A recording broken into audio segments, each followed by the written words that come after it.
What's going on, everyone? Welcome to the stream. How are you guys doing today? Let's see who we got here. We've got Kyle Bryant, Treecko, Vanillic, Splatoon, Pro, and Loot. What is up, guys? Welcome to the stream.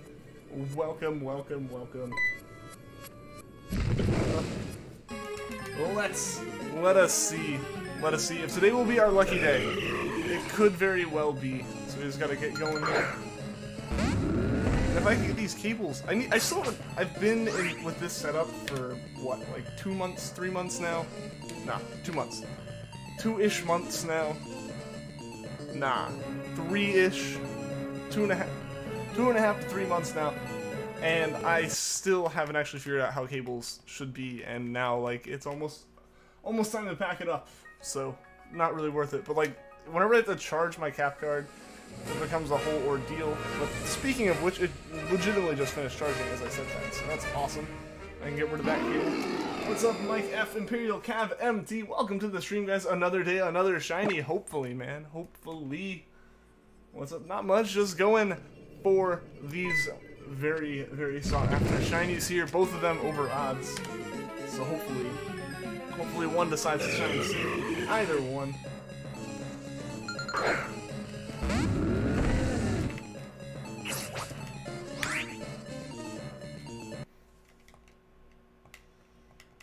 And seriously, how are you guys doing today? Charmander, please shine. That's the one I'm hoping for. I'm hoping that as well. You got another shiny Spinda. Awesome, Mike. Congratulations. Congratulations. Saw me playing Rocket League. I was, yes. Yeah, no, my rank started dropping. So I ended up, I don't know. I was trying to get a few more, like, because right now there's that whole anniversary event going on. So I was like, heck yeah, I'll play some. I'll try to get at least one reward from it. But nah, I kept losing. I don't know. I'm still not used to playing on the Switch. I don't have the camera set up the same way I do on my PC. So like it throws me off a little bit.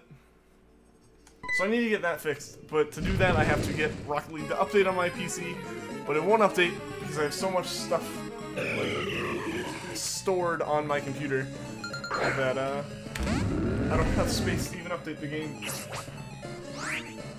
Kept losing. I mean, yeah, I did. I went from like Plat 2 to Gold 2, so I was like, I'm done. I should probably stop this because I was dropping like a division every game. So yeah, it wasn't the most fun. Adjust the settings a bit and toggle ball cam. I understand that stuff. No, like I said, I have exact settings I need to put in, and I just haven't done it. And of course, toggle ball cam. That's how you always do it. I don't know how anyone could play that game without like switching in and out of ball cam constantly. Like you need to have ball cam on at the very least, like 75% of the game. But as soon as you need to run back to goal or grab boost from a corner, you turn it off. Like you turn it off, line up with a boost, and turn it back on. Like you gotta be able to. If you can't do that, and you either have to like continuously stick with ball cam or continuously stick in just like forward cam, you're gonna get so lost so quick in that game. As well as if your FOVs are anywhere below 100.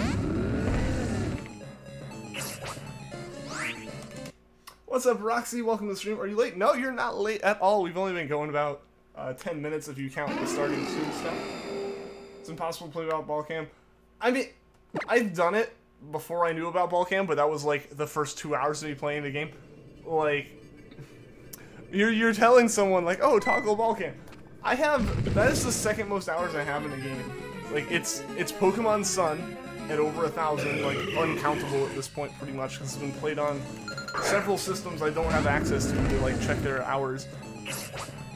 But next to Pokemon Sun being over 1,000, I think combined between every system I've played on for Rocket League, it's at, like, 600-something hours. You're only going to be able to get your Switch if you work tomorrow. If you work tomorrow, it's based upon the weather? No! Like, you'd only be able to get your Switch, like, as soon as you wanted to, or, like, just at all, man. That'd be scary if it was at all. Honestly, my third most played game, by no means, no. No, it hasn't even broken 100 hours, has it?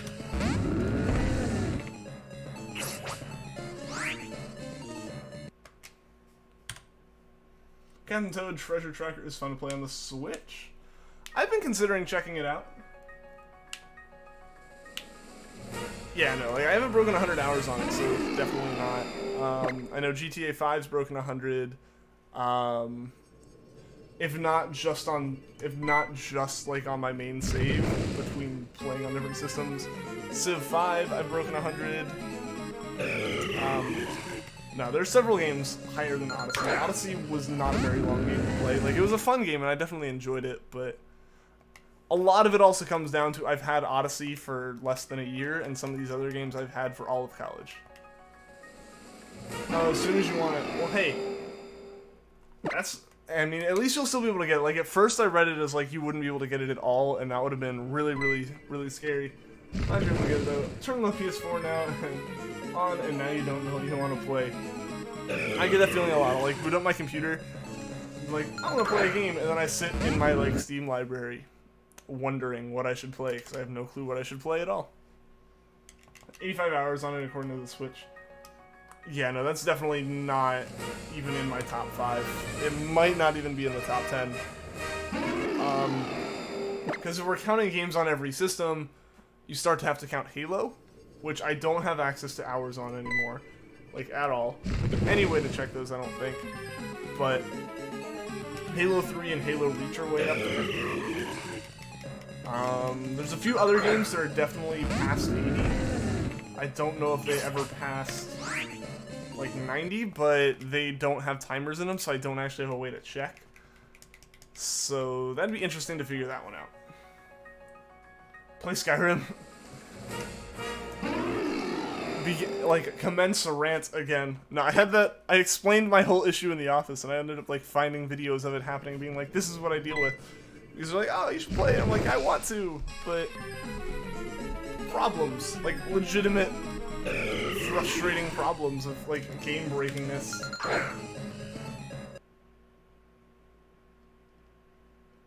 1 second, guys.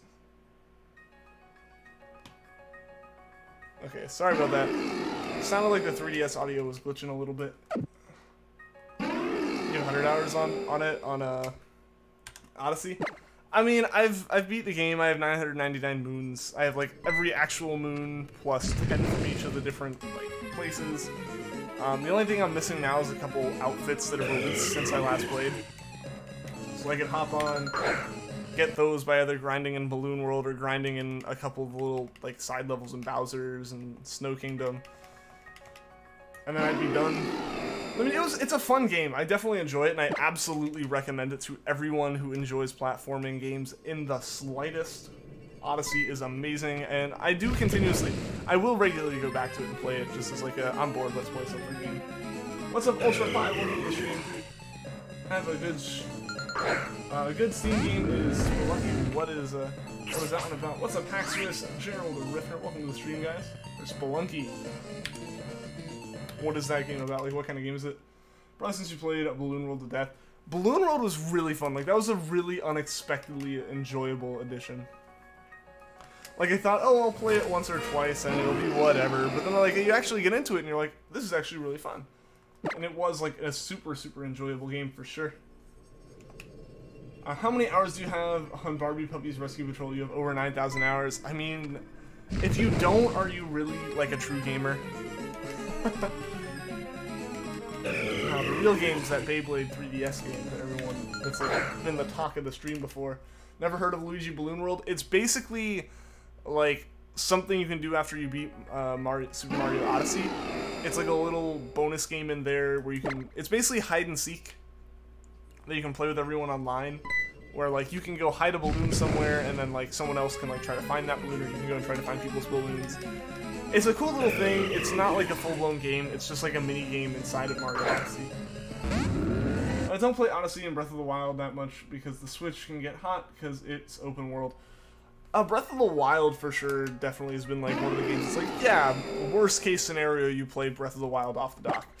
And that's like the worst case scenario for the battery in that game at the moment. Odyssey, yeah, I still end up playing mainly on a screen or in like the little tripod mode. Or like not tripod, but just like table mode with like I play Odyssey with a Pro Controller. I got too used to it that way. I can't really play it with Joy-Cons because you know it's one of those games where you get so used to the timing and it's muscle memory that it doesn't work when the controllers get smaller. But I get that, yeah. Both those games, really, Mario games are impressively optimized and like impressively like intensive. Like if you try to run them on an emulator or something, it's impressive how it's interesting how much like computing power you actually need to run those games if you're not like on Switch hardware or on Nintendo hardware. What's up, Robert Simon? Welcome to the stream. Hunting Latios and Ultra Sun. Well, good luck. I hope you find it. Switch doesn't get very hot often. Mine doesn't get super hot, but I tend to not really be playing intensive games when I'm like in handheld mode. Mario Kart occasionally. That one doesn't end up getting too bad because I don't play it long enough. And Pokemon Quest was the only one I really played an extensive amount of time of it, like in handheld, potentially with like vents covered because I was like sitting with like a blanket or something, and like the vents can kind of get covered. And like that was so like that's not a very demanding game, so it wasn't like killing the battery or like making it overheat or anything.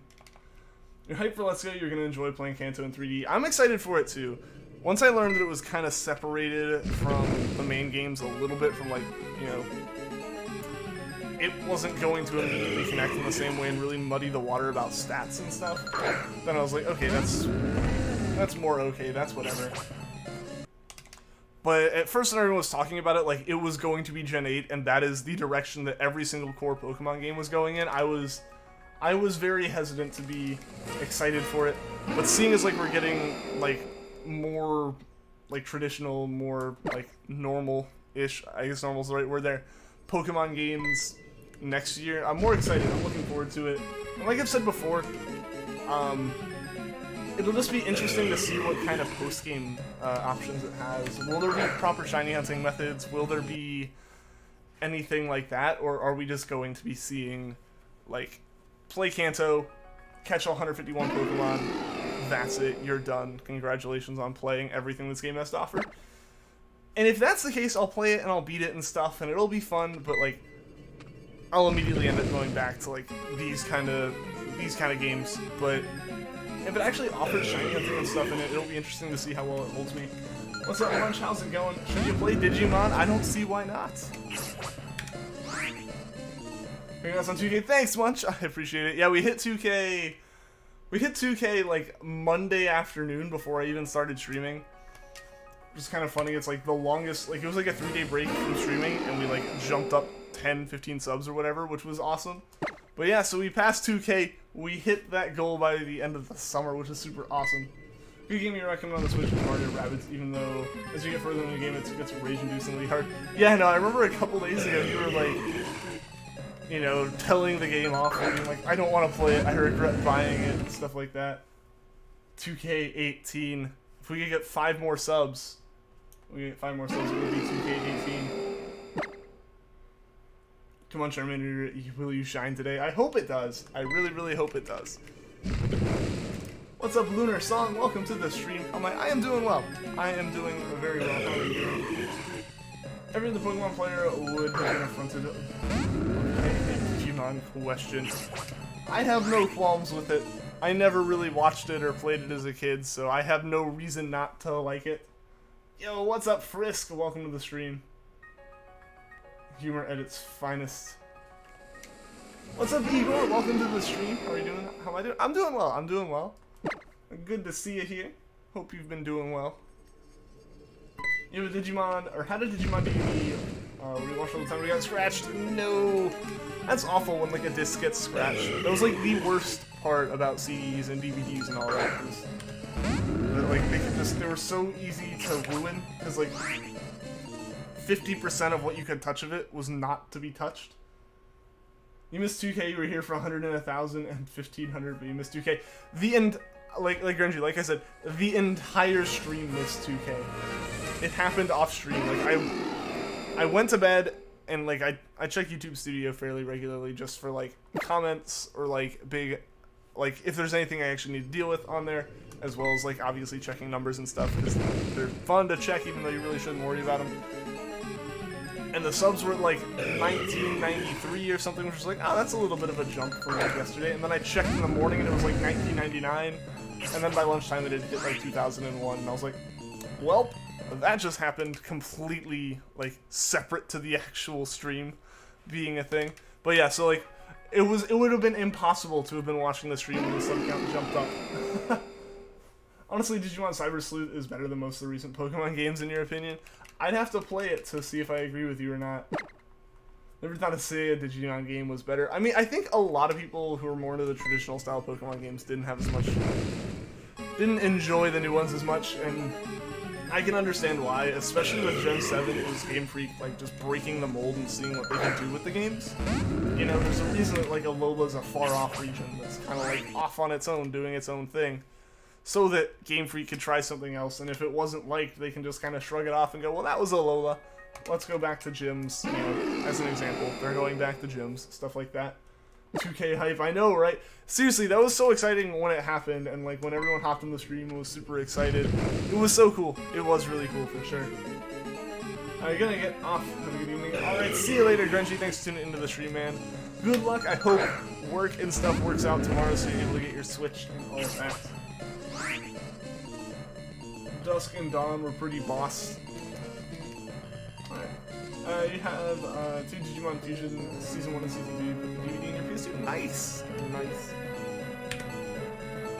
Yeah, I never got into Digimon at all.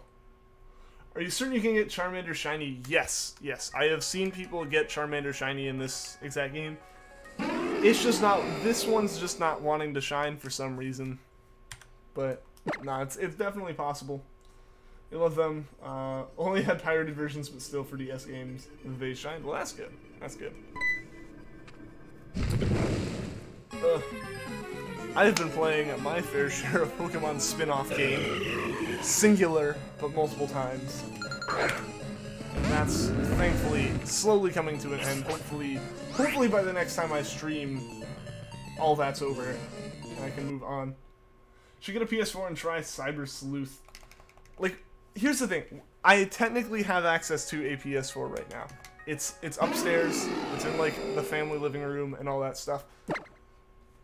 But I've been really hesitant to get games for it because I'm only home for like another month.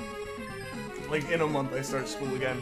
So yeah, no, that's just a dilemma, and I don't want to like buy a whole nother PlayStation. But no, there's so many games I need to try. I know. There's so many games I want to get to.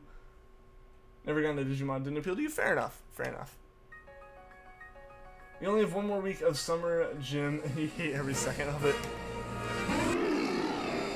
Well, hopefully, you know, the last week isn't too terrible, and it's all over. You're so excited for Let's Go Pichu and Let's Go Eevee. Your friend is giving you this Eevee jacket. That's so cool. Oh, sorry. That's pretty cool. That is pretty cool. Coughlin Shard. Spyro when it comes out, because it's not coming directly to the Switch. I imagine it will at some point, but not immediately. There's some Japanese games I'd want to play and stuff, rhythm game wise and all that, and like they just don't come out on Nintendo because they're all Sony owned.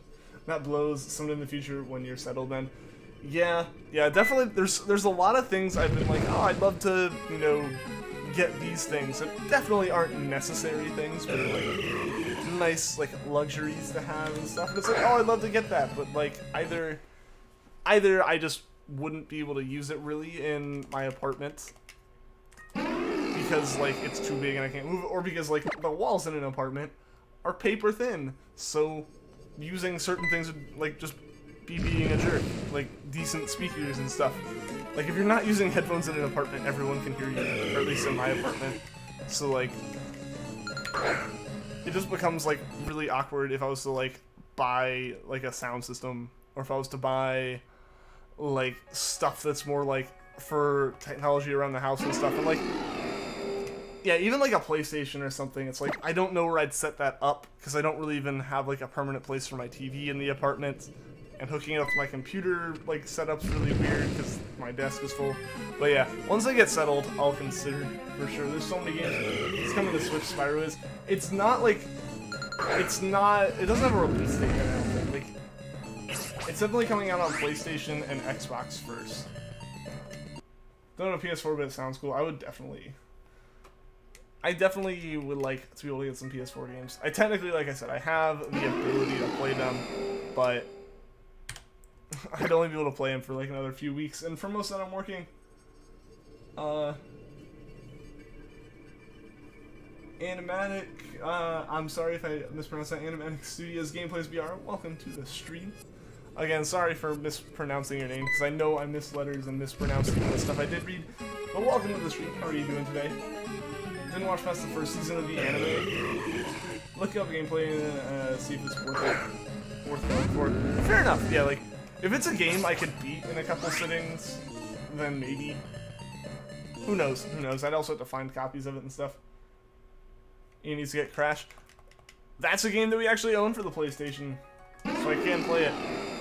I absolutely could play that. Like, I could get off and go play it right now, but I've streamed that before. Like, I have Crash. I've streamed it before on Twitch. Ian is the Twinsanity master. Twinsanity is my favorite Crash. I know that's controversial, but that's the time period when, like, we got our Xbox and I got really into it. I'd played the first 3 at my friend's house. I'd always go over, and her sisters had a PlayStation and a PlayStation 2, so we'd play them there, and that was always super fun, and, like, was like one of the first video games I remember playing a bunch of. But, yeah, so then, like, I got into it with Wrath of Cortex and Twinsanity and Nitro Kart. Like, those were the 3 that were, like, the ones that came out when I was really, really into it and had a way to buy them for myself. So those are the ones that are, like, my favorites. I'm gonna go, drop by to leave a like and say hi, but you catch some Z's. Alright, see you later, Lunar Song. Thanks for tuning into the stream. Hope to see you again soon. I never actually played Crash except for, CTR.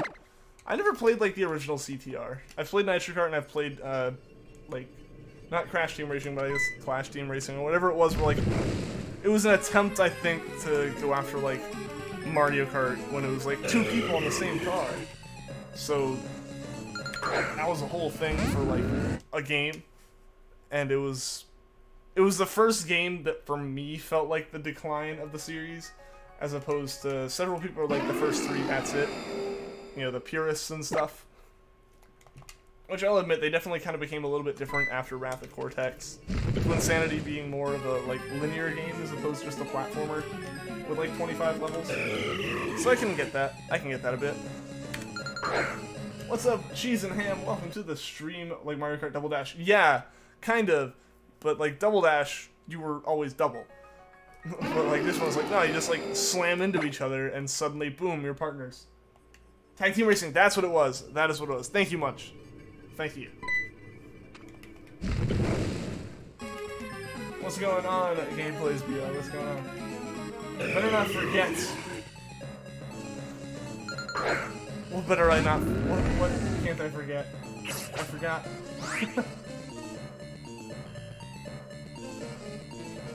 We played Crash on Uncharted 4. I guess that's true, yeah. So Tag Team Racing first? No, Roxy, but yes. Yes. Tag Team Racing is your favorite Crash and also controversial. It was a weird mix. It was a weird mix for me. I didn't mind it. Like, I enjoyed it when I played it. It definitely wasn't my... It wasn't my favorite. Twinsanity was my favorite. But... I don't know. For me, it was like Wrath of Cortex and Twinsanity are up there. Twinsanity a little bit above it. And then that one was like... It wasn't quite as good. It kind of was... Like, the racing was fun and the platforming was fun. It was more open, which I guess is part of it for me, was it wasn't like... Like, the linearity of it was, like, going to different tracks, but then there was so much to do off the tracks and stuff. And downhill, I more mean, like, it took a lot of the toilet humor and, like, stuff and made it the forefront of the game, as opposed to, you know, being, like, little mentions here and there. You know? Like, when one of the mechanics is pressing A and B in the loading menus, or, I guess, like, whatever select and back are on PlayStation, because I always forget if it's circle or square. And, like, making burps and farts and stuff. Like, that was where I was like, when you look at that and compare it to what, like, ended up happening later on with, like, Crash of the Titans and Mind Over Mutant, where those games were complete redesigns and stuff, it was like, it kind of led into that a little bit, you know? Wrath of Cortex was fun. It was really fun. Definitely fun. You know, 4 shiny spin does nice, Mike. Do any of them have the same pattern? I hope you get the shiny Charmander soon. I hope so, too. I hope so too. Why is the Japanese version of Fire Red Game Freak presents in English? Because Game Freak's logo is in English and presents. The thing is, like, in Japan, and like most people can read enough English to get that. Like, that's just how it is. And a lot of that page has to be in English. Like, all the copyright stuff is in English. That's just how legal stuff's done, so everyone can understand it for the most part. And that kind of thing. What's up, Squishy Lad? Welcome to the stream. Better say like Adios Reggie when I get the shiny Regice. We'll see if I remember. We'll see if I remember. The problem is, once they're over odds by a certain amount, it just becomes getting the shiny is exciting, and I forget everything except for catch it. Can I understand the Japan? I can understand the Japanese, yeah. For the most part. Well, part of why I wanted to play this game and why I got it over a year ago now. Mind you, it has been over a year since I bought this game, and it has been almost a year since I started it, intending to play it for like a month maybe of shiny hunting. The reason I have it is like because I wanted to practice like reading Japanese and stuff, even if it's very, very basic level in terms of like reading, because it's all in the more simplistic writing style. It'd definitely be nice practice, and that's why I bought it initially. You can only just read the Japanese, no idea what's being said. That's still like a decent start, you know, because like if you have that in very basic grammar, you can at least kind of pick out where words start and end, and what's conjugation and what's not, as well as just getting the practice in reading. Because if you don't read a lot, you start to forget it. Like, there are some katakana that, like, I just don't see enough to remember, and this game would definitely help with that, with all the Pokemon and stuff. Got a notification of a channel you're subscribed to about Momo after he mentions it. Getting pizza tonight. Nice munch. Nice. Where did I last have pizza? It was recently. I know it was very recently. But it was a week ago. It was a week ago. It was when I had pizza last. That timing 100. Perfect score right there. Been watching the Japanese Pod 101 videos that explains things, and it's been helping. That's cool. I need to find some more like materials to kind of focus on and stuff, since I've like completed all the courses my college offers as far as Japanese goes, and I can't like just do like individual study with the professor or anything this semester because they're going on like sabbatical for the semester, which you know. Nothing to be done about that, so I just have to find some way to keep studying, you know? Welcome to your schoolhouse. It's your schoolhouse. But it's my stream. Wouldn't that make it wrong? Strength podcasting, it streams 24/7 on YouTube. Yeah, I'll have to check it out. I've seen some people mention things like that before, so yeah, I definitely should give it a shot. One thing I did find, and the only problem is just time zones lining up, is there are a few Japanese shiny hunters who will live stream that. The thing is, they live stream it at a time that is convenient for Japan, not for the US. So it's like 2:30 in the morning for me when they start streaming sometimes, or it's even like 5. Like I'll wake up and they're wrapping up their stream. So you know that happens from time to time, and it's kind of like, oh darn, but. You know, it's cool when I'm able to catch it and stuff. Oof, 11,686 when will Charmander shine? Who knows at this point? Who knows? I'm just hoping soon. Nearly 2K. It is getting close to 2K. You've seen them occasionally. You love watching the Japanese shiny hunters and trying to understand them. I can understand a bit of it here and there, but it's just because I'm trying to like process it at my speed. I've like processed half a sentence and I'm like, all right, well, what was the other half? And there are already 5 messages and 5 like comments on. And you're like, well, I am totally lost now. But no, it's definitely good. And like just listening to that kind of stuff, it gives you a way more like natural voice to listen to, which I guess the podcast probably does more so. Compared to like my only other source of listening to Japanese tends to be anime, which would be like listening to SpongeBob to get your how to speak in English lessons. Spanish shiny hunters is where not. I mean, if you can find, like, like, if you're trying to learn a language and you can find content of that language that you can listen to that is in something you are super interested in, be it shiny hunting or be it whatever, do it. Do it. I will find, if there are like sometimes certain racing events will come on, and I actually remember them. I always forget them. Things like, for example, the Super GT series, which is a Japanese racing series, comes on, and I totally forget that it happens, and so I like miss it. But if I do remember it, I'll pull up the stream and I'll find it in English, and then I'll find it in Japanese, and I'll like mute them unless I want to like, unless there's something I really want to hear about. And you'll just listen, because you just want to hear and, like, try to comprehend stuff. And if you can find stuff that is, you know, you're already invested in it and you're not just trying to, like, it'll be stuff that, like, you would know what they're talking about if they were talking about it in English.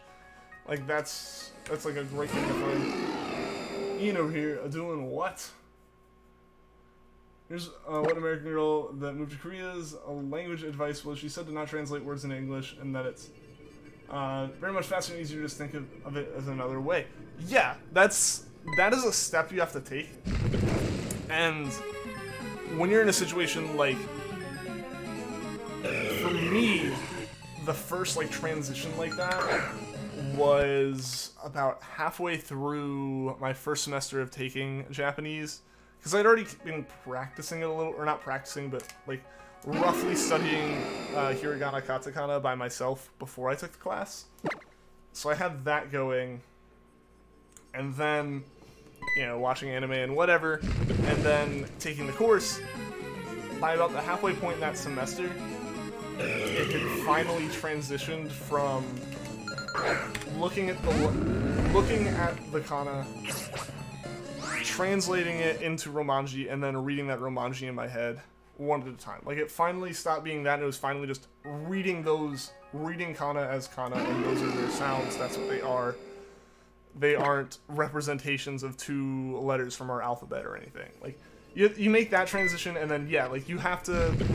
It's a weird thing, the problem is more when, like, I know, for me, throughout, like, elementary, middle school, high school, Spanish was the default, like, foreign language to be taught and stuff.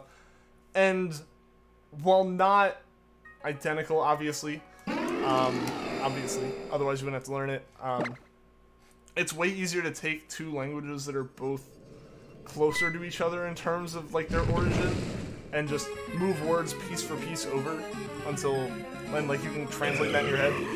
It's hard to do that. Like, it's slower, no matter how similar the words are, but, like, when you get to Japanese or something, the concept of the word can be so different that it's hard to properly form it back into English in your head, especially quickly. So yeah. Reddo, welcome to the stream. Konnichiwa.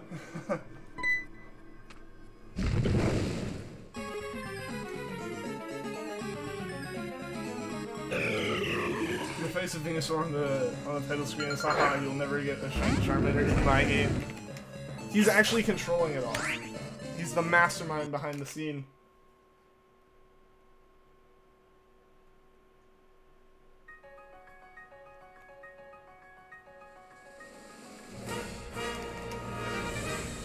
What's up, Adion? Welcome to the stream, man. Summer holidays just started where you live, and you just finished work experience at the government. That's why you've been at streams, and you've wanted to get enough sleep to do well. Well, welcome to the stream. Welcome to the stream, man. Hope you're doing well. But yeah, no, I totally understand that. Obviously, like, I had to move my streams back already, and which made them even later for you, because I have my own job that I have to do and stuff. So I totally get that.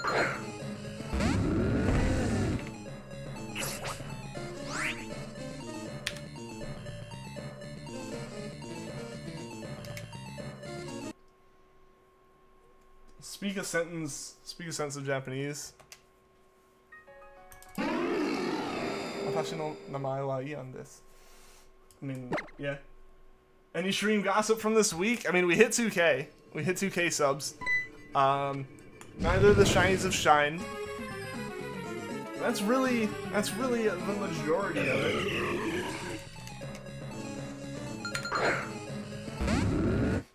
My name is Ian. Yes!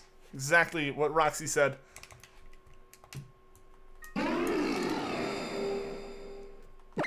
I seriously have to admit, I lucked out with my name in terms of translating it. Or transcribing it in Japanese.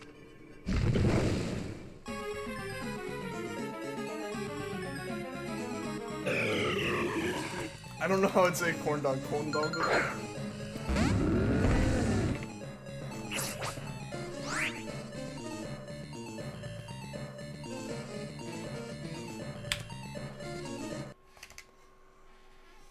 You got your apple juice and you're ready.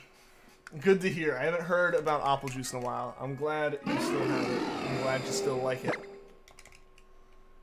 The other day, one of your friends asked if they had Pokemon in Japan. I mean, I guess it's a valid question. I guess it can be a valid question if, like, you don't really know too much.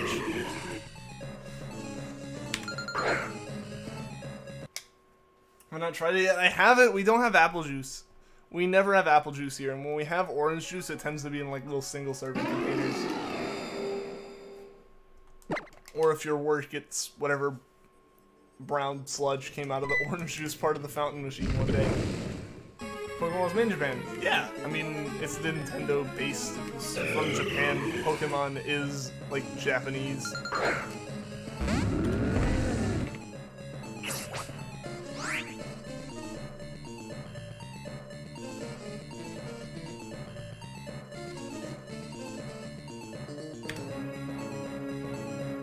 Not an idiot, there's someone that didn't know yet. Exactly. Exactly. Like, you know, some people, like, you gotta learn things somewhere. Like, it's not like that's just knowledge that every person is born with. It may seem like it is. Like, if you know any about the history of Pokemon, then yeah, it's pretty obvious, but, kanji is the bane of your Japanese learning existence. It is the bane of the learning, but it is, like, a godsend for reading. If you know all the kanji in a sentence, it makes it so much easier to read. Like, so much easier to read. Because it makes it way easier to parse out what is, like, part of a word and what's part of a particle and what's conjugation, what's not. It breaks up the sentences so well since there aren't spaces in Japanese writing.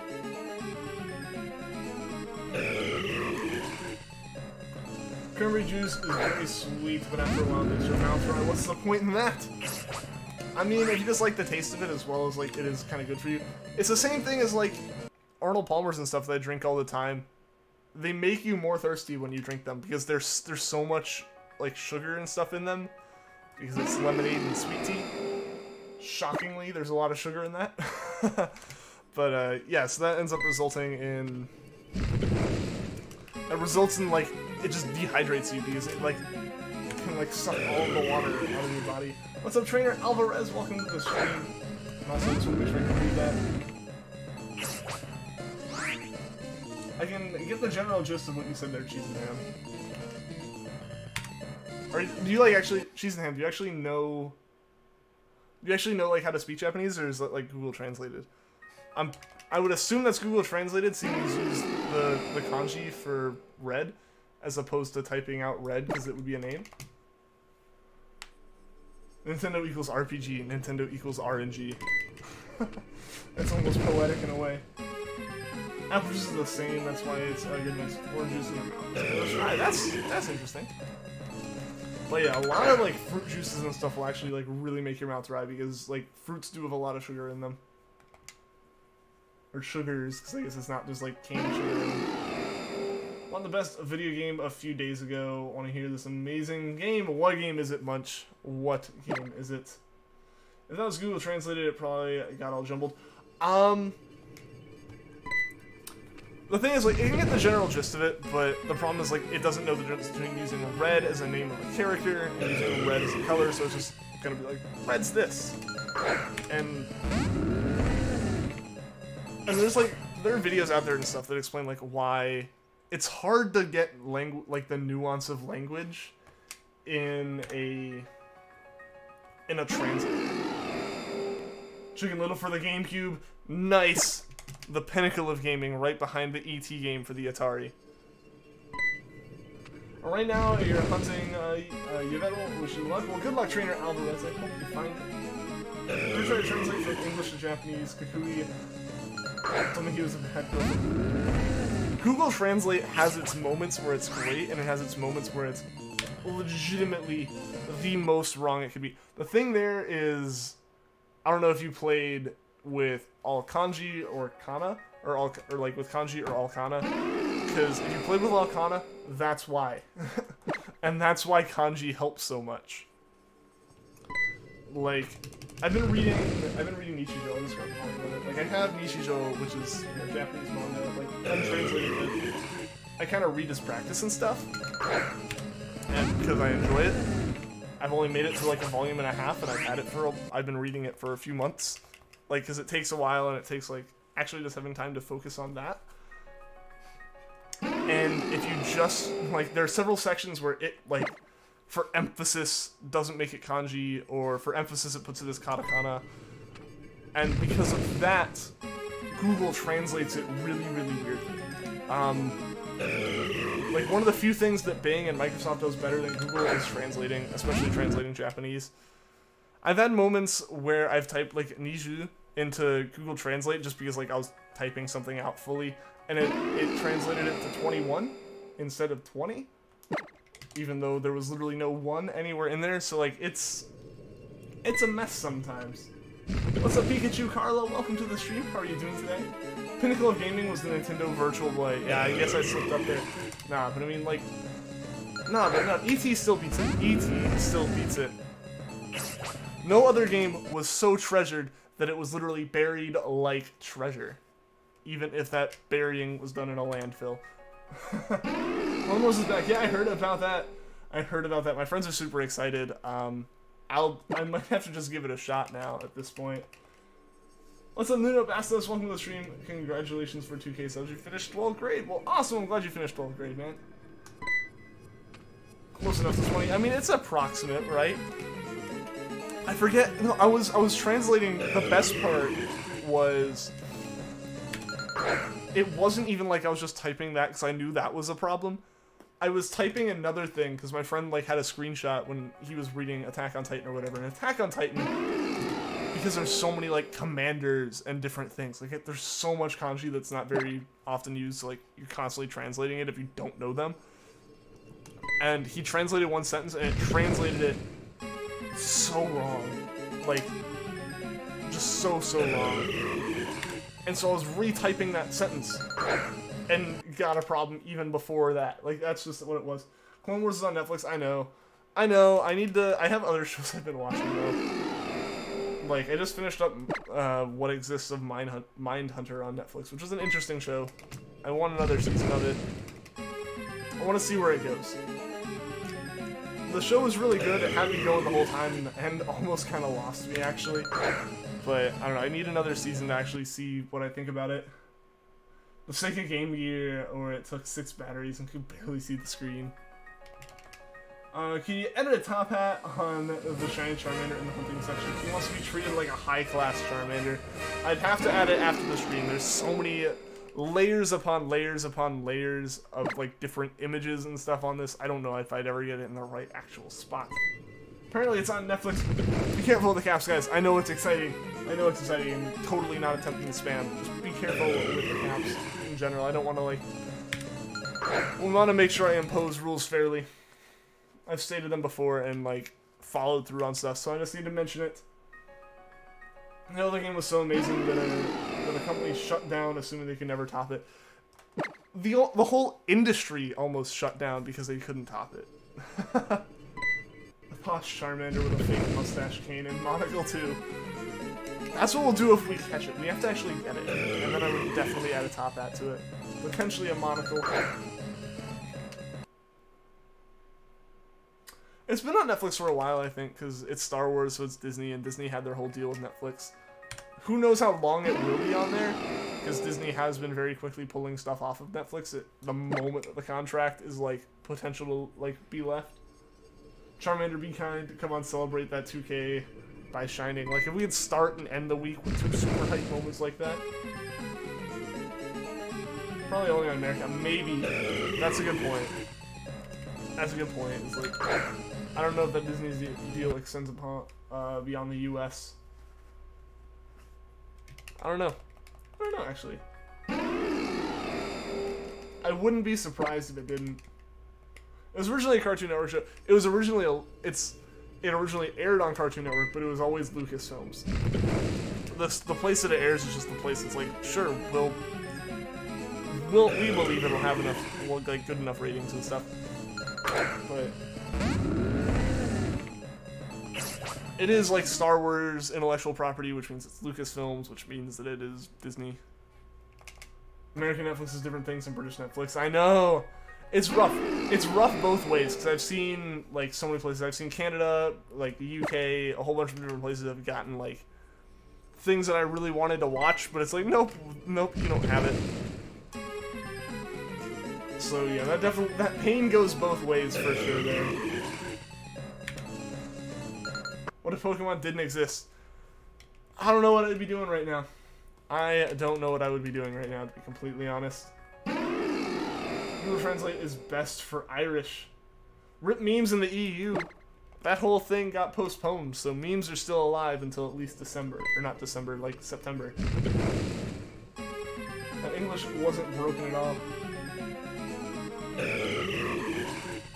What English? Did I have some busted up English?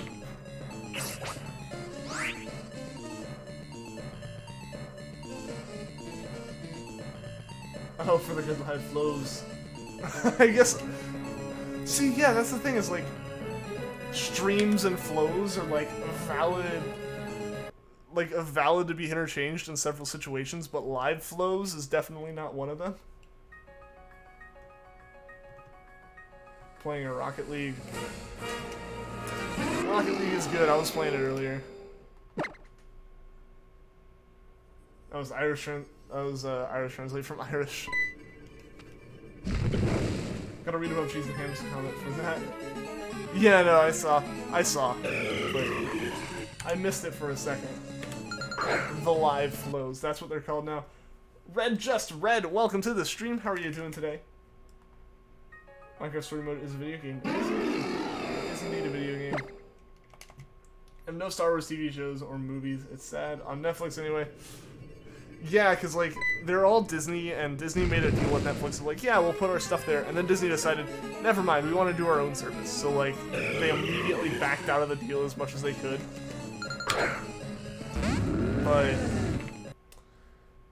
But yeah, so we have, like, Last Jedi's there, Rogue One's on there. But the deal's only good for, like, another year or two, and then all of it will be gone. Even, like, the other movies that they have on there. Red, thank you for the sub. I appreciate it. You gotta go. Alright, see you later, Cheese and Ham. Thanks for tuning into the stream. I hope to see you again soon.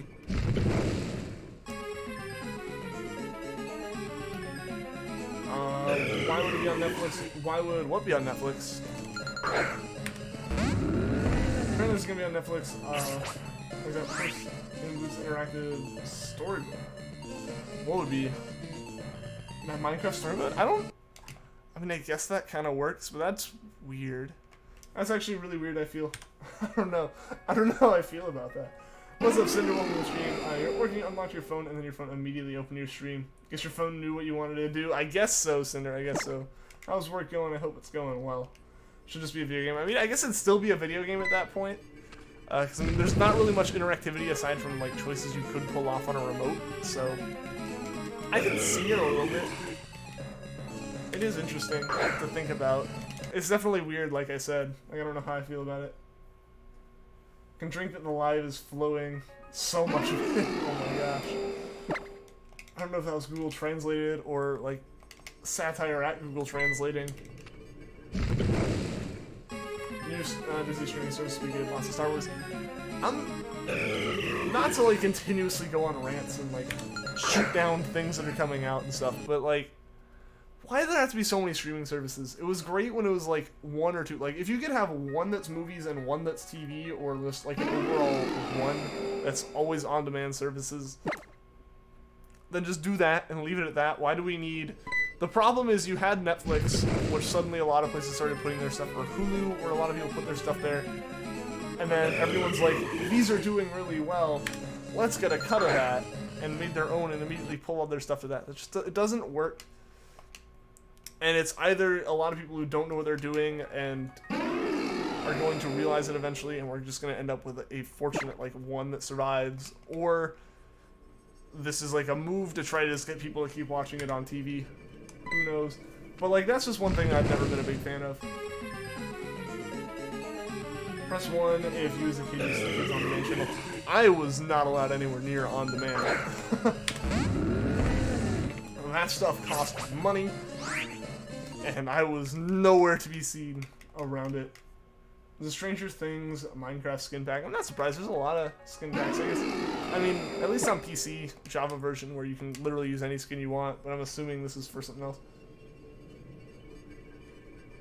It's true, Minecraft Story Mode is coming to Netflix, just Google it.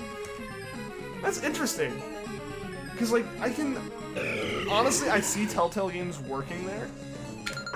Like, it makes sense. It legitimately does make sense, I guess. Like, it fits the platform well enough, but at the same time, it's a little bit just weird, you know? Like, I totally see where, like, it feels weird for it to be there. So you start with Pullman, Hagurumon or Terriermon. I'm just gonna go with Hagurumon.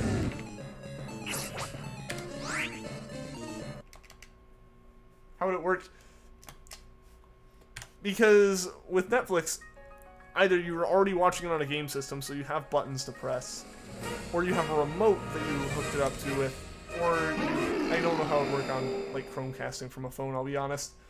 But you already have interactive buttons inside the Netflix player, so you already have interactive buttons with the Netflix player for like go to the next video, skip intro, all that stuff. So you can make it work with just arrow keys or something. And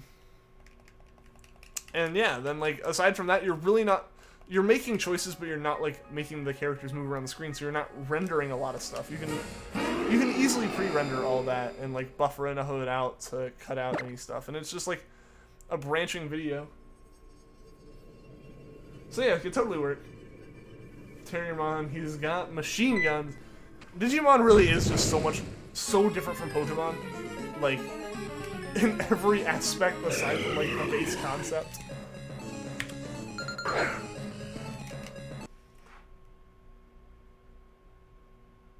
Little plant guy with a pink flower. Hagurumon is the original Kling Klang.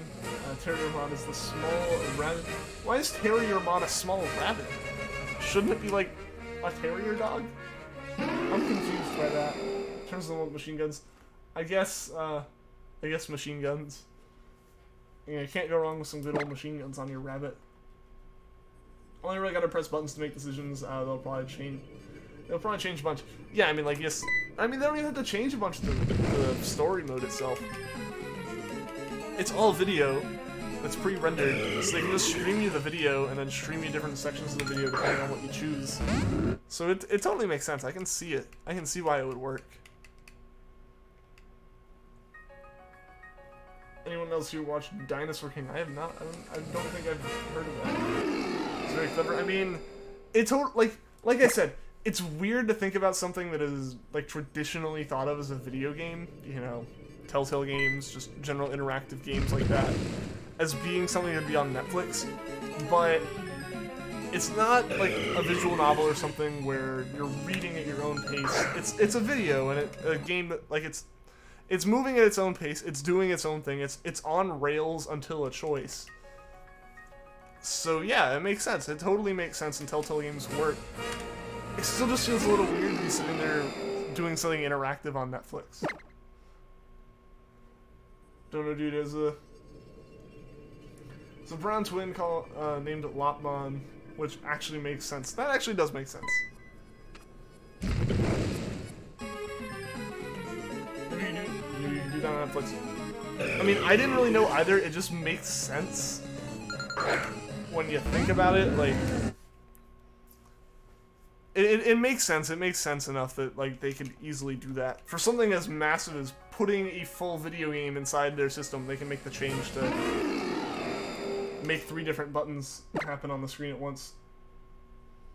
Mostly use Netflix to watch all episodes of Big Bang 3 times a day. See, we don't have Big Bang on Netflix here. That one, like, CBS, like the people who own it here, just put it on their own streaming service specifically for their channel. So, like, nothing on that channel goes on Netflix.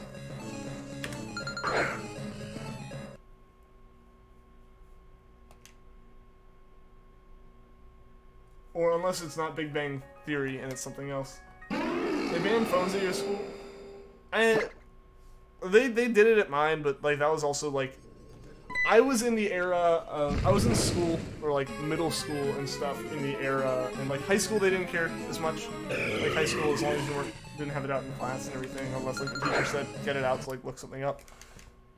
I know in like middle school and stuff though, like kids having cell phones and everything, it was the era of a lot of kids had them, and they were just now becoming smartphones that could do other things. But like, it was still a... If your phone was in your locker, they would take it if they saw it, and that's like, what is that ridiculousness? But it was like just before everything kind of shifted to being, these are actually useful, let's not ban them. And like that switch happened between me and my sister going through school. Not a Big Bang Theory. We do not have it on Netflix now. We just... It comes on TV occasionally, and I don't watch it anyway. But yeah, no, it's not on Netflix, because like I said, it's on their own streaming service here. They're like, aha, we'll do that here. Can't use it at lunch, which is bad. Yeah, that's unfortunate. Like, that was one of the places where it was like, the best to use. It was like, you could use it before class started, you could use it in the halls, and you could use it at lunch. And then obviously after school. But you couldn't just like pull your phone out in the middle of class or something, which is generally just not a good idea to do, even in college, where like most professors don't really care because you're the one getting affected by it. So it's just dumb because you're getting affected by it. So why would you even do it? Did I say to start with? I mean, I said Hagurumon at first, but now I'm going with Terriermon because apparently he has machine guns. And how can you beat machine guns? Schools and banned phones, like. Yeah, like, it was just, that was, like, middle school that my phone was banned, but that was just because it was, like, at that point where they weren't as, they weren't as big of a deal. Like, they very, very quickly became a massive deal. So just to put it away during class until you have permission. Yeah, I mean, like, that's what happened in high school, but I'm talking, like, middle school when that whole thing happened. Your school literally can't ban phones. Why can't it? Cutscene in the beginning takes forever. Oh, wrong emoji. Okay, I was wondering why like that was a bad thing. I hate to talk to people. I mean, we like it never. Like that's always the big argument. Is like, oh, kids these days look down at their phones all the time now. They don't socialize. Like most of the time that we were looking at our phones, we were like showing things to other people and stuff and socializing over things that we had that we didn't have to physically bring with us.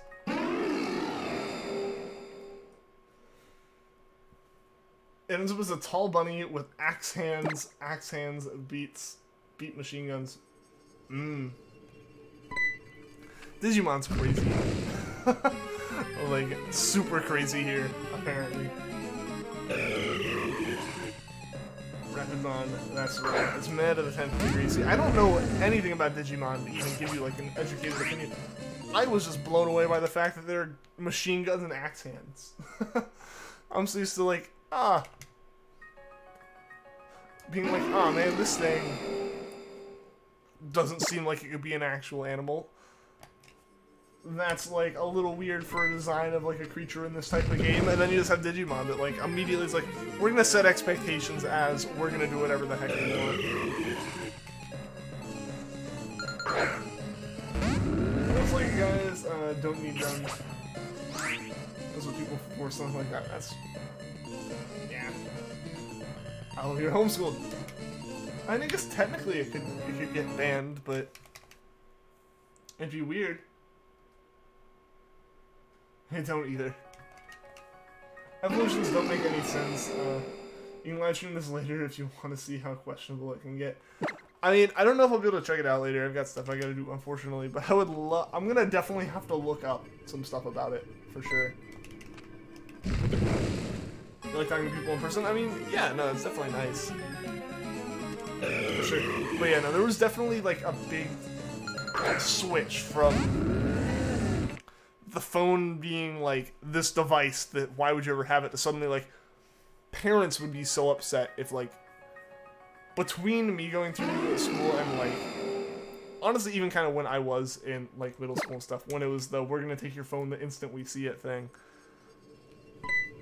it was like, parents were like, no, I need to be able to contact my child in the case of an emergency. So, like, you had that, and then now the culture's changed even more to the point of, like, if a kid does not have a phone, they have technology to give to that kid because they're relying on the phone for access to some kind of information. Because that's, like, just what phones have become at this point, and just in general, like, devices that a kid would have on them. And it's crazy. What's up, Lego Deadpool? Welcome to the stream. Who plays Leafgreen anymore? Apparently me, and apparently a lot. Who knows if I'd be playing it anymore if Charmander had decided to be nice. But, nope. Currently is stuck, not really even playing Leafgreen, just turning it off and on again, over and over again. One goes from a lump, to a cat head, to a purple chimera thing. To a smaller chimera, to Grima. So there's, like, way more evolutions. That changes it a bit, too. Can't have a phone till you're 18. Oh, man, that stinks. I remember I got my first phone when I was 11.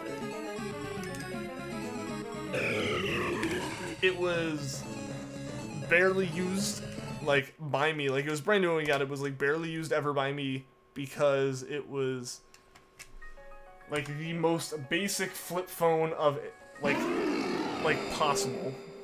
It had, like, 200 text message limit a month. That was it. And then there was the fact that, like, I never ended up needing it as, like, an emergency thing. It wasn't until, like, on another phone that it was, like, actually had some more features, and I had, like, unlimited texts that it was like, hey, I'm gonna actually use this. But, no, it's crazy to think what my first phone was versus, like, what my sister's first phone was. And just, we're not that far apart age-wise, but just how much technology progresses and how much, like, society's view on, like, that kind of stuff changes. Like, it's insane. It's insane. Try making this face in person. A square box? That's all I see on my computer. I know that, like, it's probably an actual emoji, but on Chrome it does not show. You're 10 now, I mean? Yeah, that's unfortunate. That's unfortunate. I got mine, like, it was technically, like, a reward for straight A's through elementary school or whatever, but it was really just a, hey, you go and, like, play with your friends throughout the neighborhood. Keep this thing on you so we can, like, call you if we need to. And your first phone when you were 19 and paid for it yourself. That phone was scrap. The phone I got was literally 99 cents with a 99-cent rebate. Like, it was my parents giving me something that had a cell phone antenna for me to, like, dial them or 911 if I needed to. It replaced... What it did was replace the old walkie-talkies we used to have. Like, that's what I always used to take a walkie-talkie with me when I went to my friend's house, and my mom would, like, make it beep, like, essentially page me when it was, like, time to come home. That is what, like, the phone replaced. Like, that was the entire, like, that was the level of functionality, because it had a keypad, and it flipped open. There really wasn't much else to it. And then, yeah, my sister's first phone was also, like, was $99 with a $99 rebate or whatever, and it was, like, a Moto X. It was like, ah, smartphone for your first phone, cool. You had a government phone? Interesting. You got it for your 10th birthday? Alright. Omnimon? All of them end with Mon, don't they? Remember those ear things that you could talk into during a call? Oh, the little Bluetooth earpieces? Yeah. I still see them on occasion. They aren't completely gone.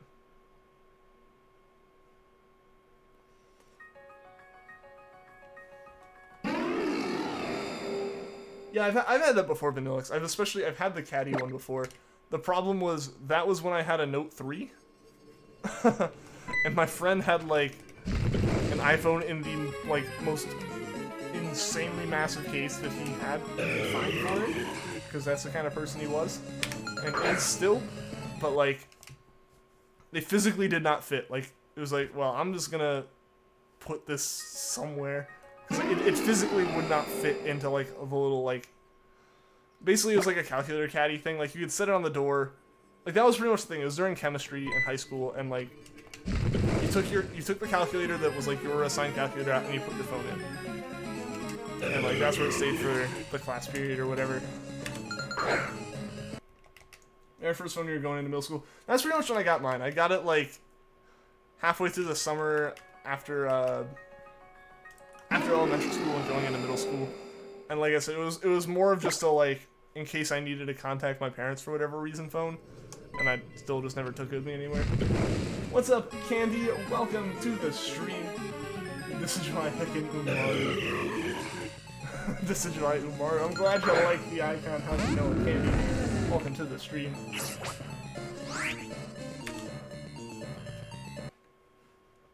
You got your first smartphone when you were 13.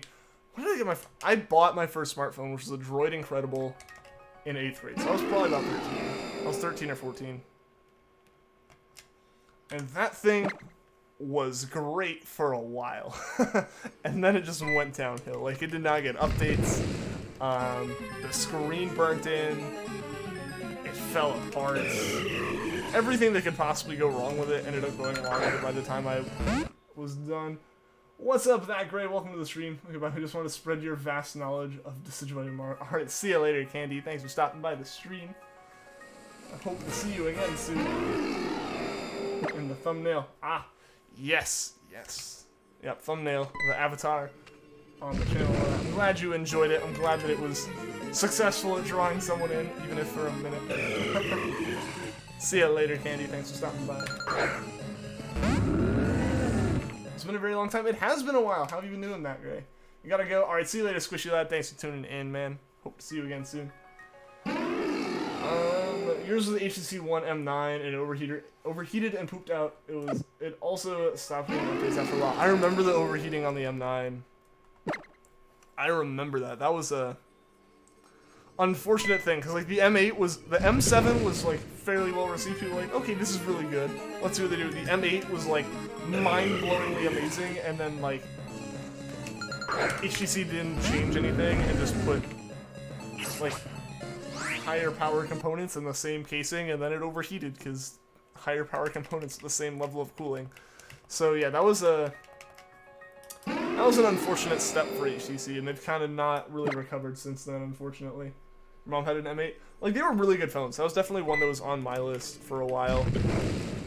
Because I had the Incredible, and like during the time of the Incredible, and like the Evo, and all the crazy things they tried with the Evo like 3D and all that. It didn't ever like take off, and like they always kind of struggled. The Thunderbolt came out, and it was kind of an phone, and then like they just had like the one M8, the one M7, one M8, and one M9 just like blew everything away.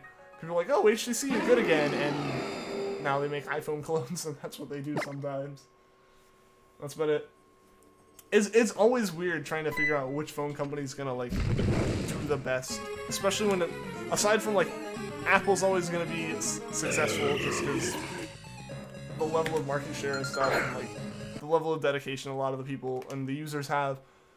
Apple's pretty secure. Samsung's getting there. Samsung's hit or miss sometimes. Like, they can have really good phones or they can have literal bombs.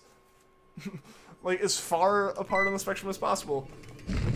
But then you'll see phones like LG and HTC and stuff. They'll like float in and out of being like the phone everyone recommends if you don't want to go with the Samsung.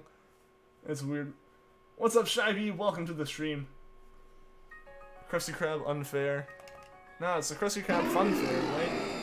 The 2 Ultra Beast Shinies to go to complete all of the shiny legendaries. Awesome, MT. Awesome, dude. Congratulations. That's awesome. You got the Motorola Droid Turbo 2 a few months after your M9 overheated. See, Motorola is another one that was always like they had fantastic phones for a long time. They had great phones while they were owned by Google, and then Google like sold them because they didn't want it to seem like they had favoritism towards the company that they owned. It was like, but you own them, and you've been making fantastic phones while you own them. Well, why stop? But yeah, since then it hasn't been necessarily the same, but like the Droid Turbos and stuff were solid phones for sure. Tyrion is heckin' fast. Nice. Those names are so unoriginal that it's fantastic.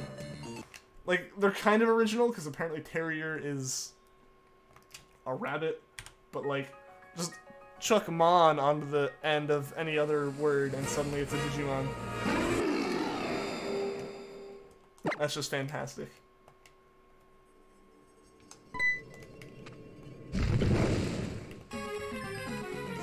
That lasted a few months until the phone kept glitching out. We got another Droid Server 2 that lasted way longer until Mom decided last wish to get you. So yeah, so my history of phones has been generic Samsung flip phone that's probably still sold as like the generic free phone if you just need cell service, like a blue flip phone.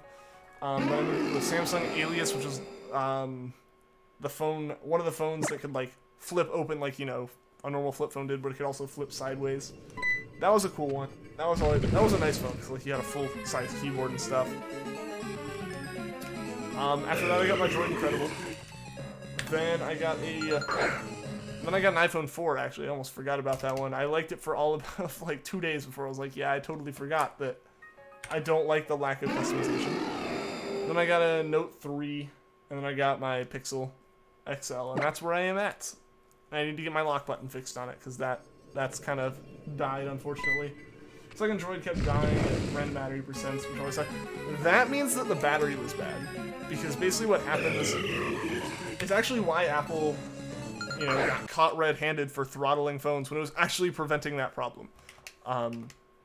When batteries get older, fortunately it seems like it was fairly early on, but like, as batteries and phones get older, they can't push quite as much like power at once, and so like if your CPU has like a really intense burst, it can like require drawing a little bit more power than the battery can handle, and then it's just like it freaks out and shuts off because it doesn't have enough power to run, just because the battery can't give it to it. So it's really weird that would happen like that early on, but it happens. It happens with older batteries, and like that's why the iPhones did that, is they like underclocked themselves. Not to make it slower and for you to buy another phone, but to keep it from just requiring more than the battery could give. Even LG G5 is loved to this day. I've considered getting, like, the V2s, another phone, because I like the bigger phones. And if I could keep, like, headphone jack and removable battery, that'd be great. Obviously, I gave one of those up with my current phone, but current phone with stock Android, which is what I wanted. Vmon is more man than Rapidmon. These names, Roxy. It's LG's most recent model. Is it? Is the G6 not a... The G6 is a thing, right? I thought it was.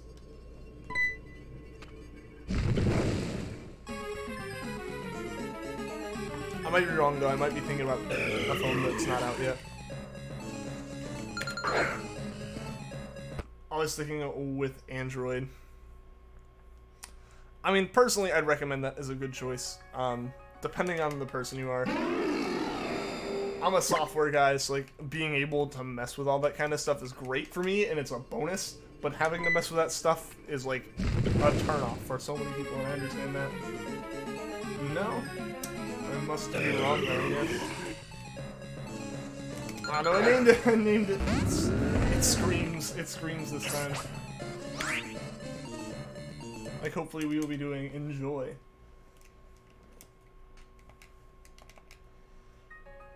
Should see Ground Locomon, literally just a train. You named yours Dark Trainmon. Perfect. Perfect. It is a thing. That's what I thought. That's very much what I thought. I forget what Vmon turns into. You don't like Vmon. What is Vmon? Oh, Dank Train. I read that wrong. Even better, Roxy. Even better.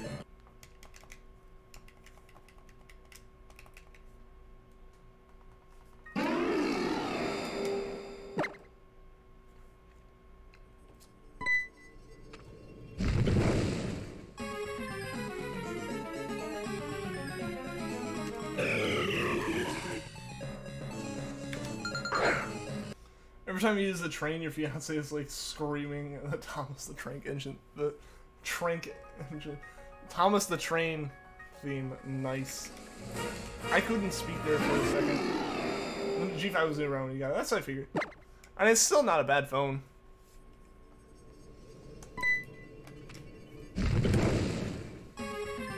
Yeah, that came out, what, the same...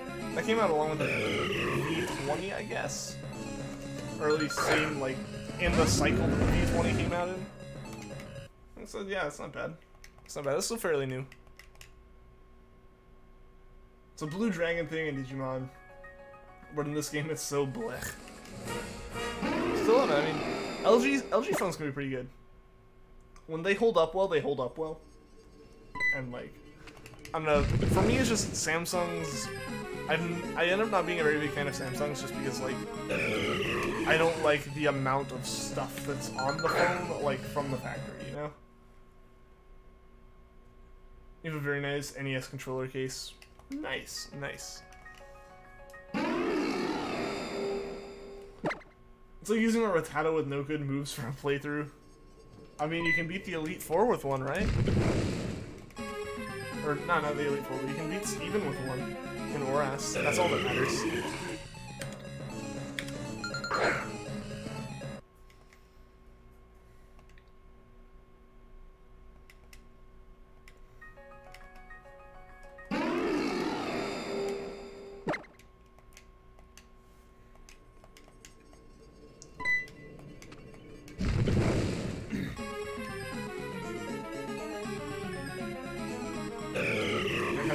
Fast charge from the Droid Turbad.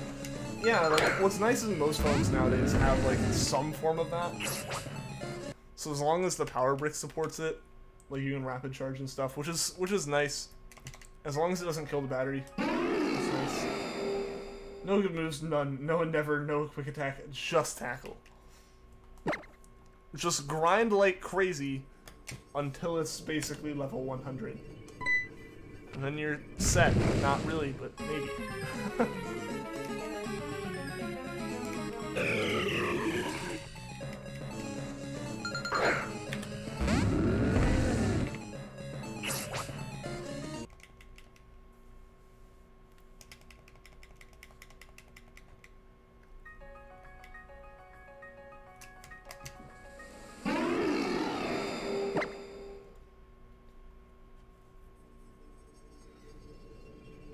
Their fusion's called Digable, what? Or DNA, okay. DNA Digimon. Interesting, I'm still... I am lost. Everything Digimon's gonna go over my head. I'll be honest. I never got into it, like, at all. Like, Pokemon, I had Fire Red as a kid. I saw the anime when it came on TV occasionally. Digimon, I think I saw, like, one episode one time and was very confused by it.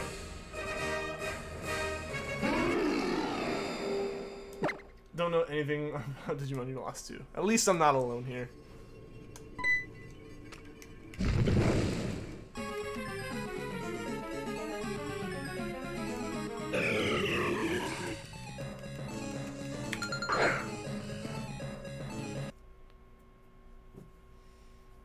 What's up, Romans TPI? Welcome to the stream. How are you doing today? I want to ramble about your history of phones. I mean, it happens. It's good. It makes a conversation happen. Still, if you don't get it, you're just like complaining about Vmon. Alright, complain away then. That's okay. I'll allow it.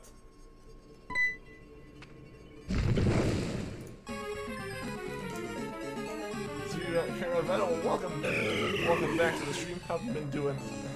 How have you been doing?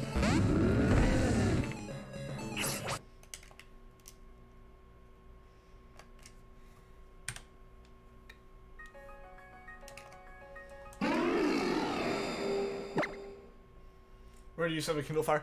I've considered getting one for like the $30 that it is and using it for some stuff that like I know Amazon wouldn't want you using it for, but like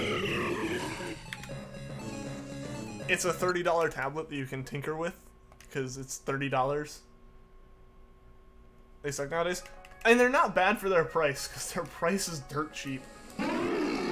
like most tablets, most electronics in the stores that you see them sold in are like bolted to the desks, locked behind cases, security tags all over the place. And then there's the Kindle Fire, which is sold on racks.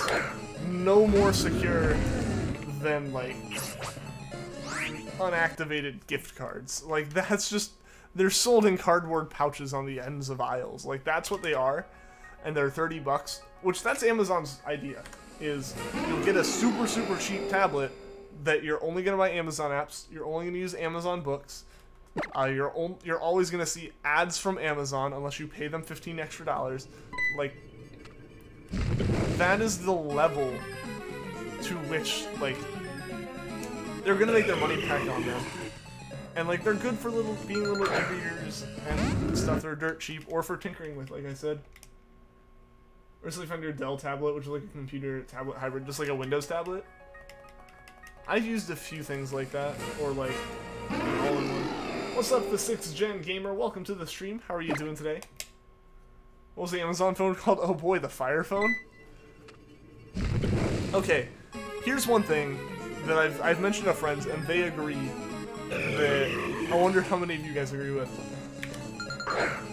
Why doesn't Amazon get rid of the Fire line? Stop calling things Fire, because obviously stuff like the Fire Phone flopped. Fire tablets and stuff are like, they exist and they're okay.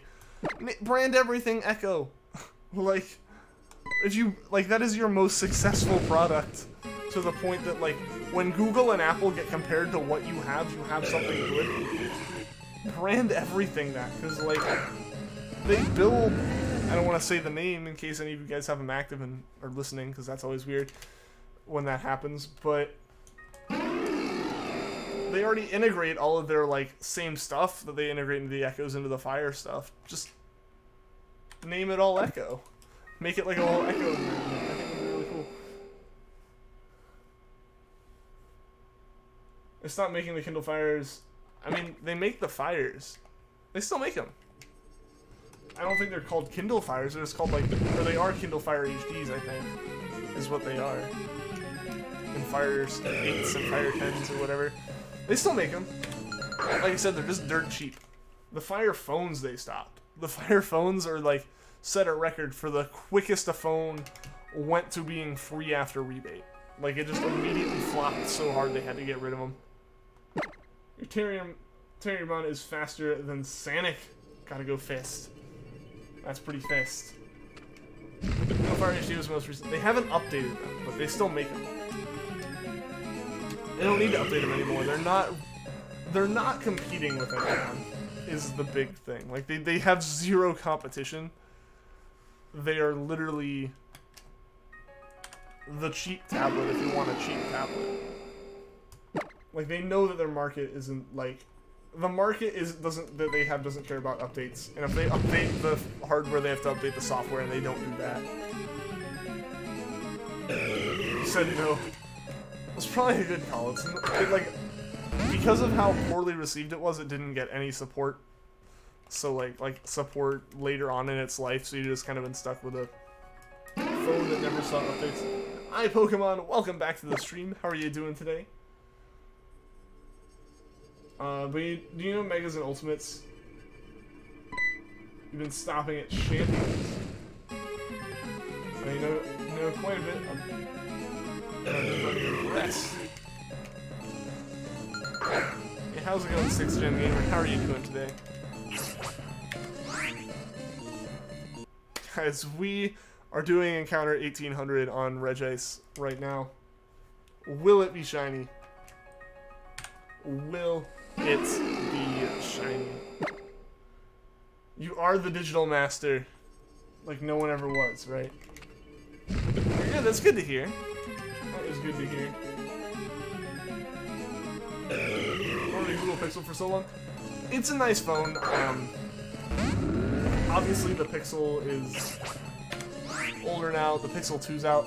The Pixel 2 doesn't have a headphone jack, and now it's to the point that everyone's like, when's the Pixel 3 gonna come out? And it's always hard to figure out when you need to buy a phone, because you want to wait for reviews on it, but at that point Like, once you've actually seen some really thorough reviews, like the new models are about to come out. It's weird. It looked really nice. Like, the Pixel is a really nice one. Like, it takes a little bit to get used to having those massive bezels on the front, but they aren't the worst thing ever. And stock Android is always a plus for me.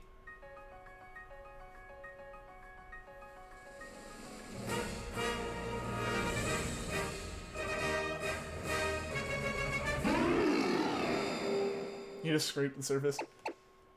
I mean, I didn't even do that. I wouldn't even call my experience with Digimon that.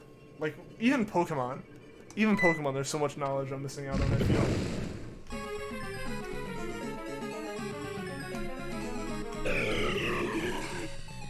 Massive what? I'm lost.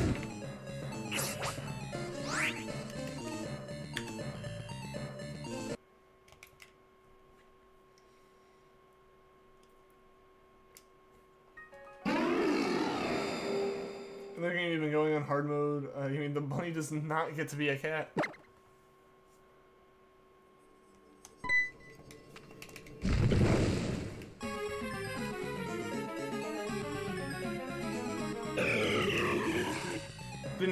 Didn't hear me.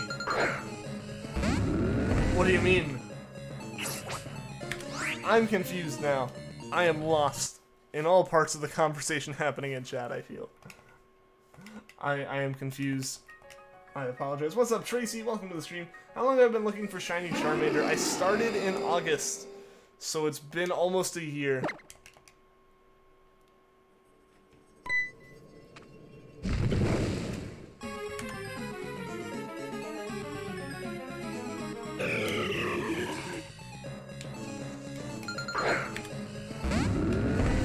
The game keeps interrupting me. How so? I'm confused. I am very confused right now. I feel like you're saying it's interrupting me when I'm just like not talking. Maybe I'm thinking of Power Rangers. Power Rangers are the best. Like the absolute best. And the volume hasn't changed in months. I don't know.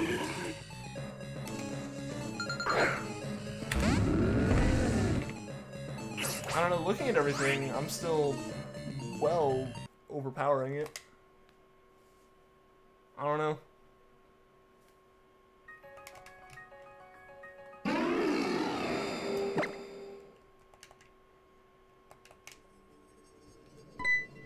The movie's really good. I never saw that movie. I feel like I heard mixed things about it. I really want to like it, and I want to see it because there's Bryan Cranston in it. Like, heck yeah. But, I don't know. I never got around to seeing it. 2017 movie. Really? I didn't hear that. I didn't hear that, Roxy, but... Yeah, I heard very, like... Everyone was really hyped for it to happen, and then I feel like... Yeah, it was kind of... It was split, but it wasn't, like, split, it's fantastic and it's awful. It was, like, it was okay and it wasn't really okay. Like it was bad and it wasn't that bad. Like, it was very meh on both sides of it. Like, it was a very small... It seemed like it was just a mediocre movie, but I didn't hear about that. Invader Zim movie coming up? That would be something to see. How's it going, Andrew? Welcome to the stream. The story was kind of jumbly. I mean, let's be honest, how much stuff is there really to do in a Power Ranger movie?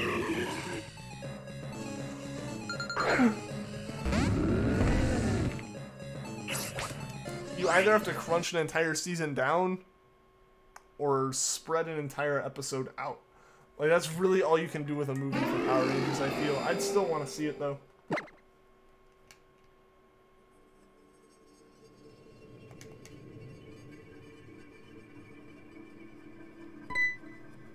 Same with the new Godzilla.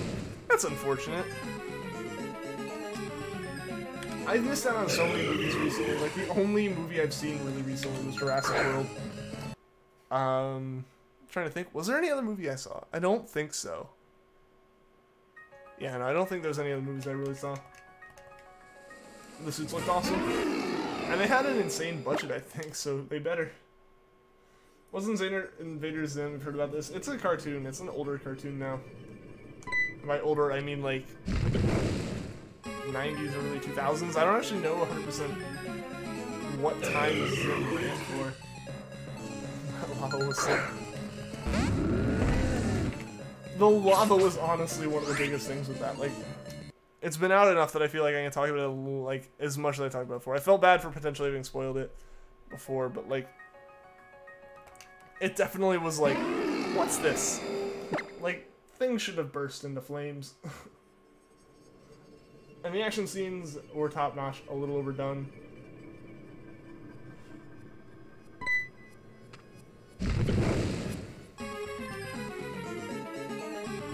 That's well, I didn't spoil anything.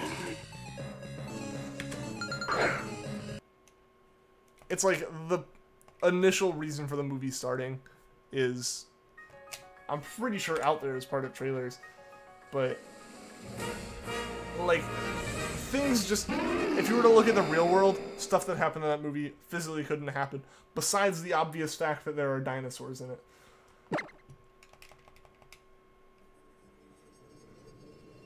What are the Emoji Movie, oh man. That one's on Netflix, and I'm never watching that, no matter how many categories it puts it in for me to see.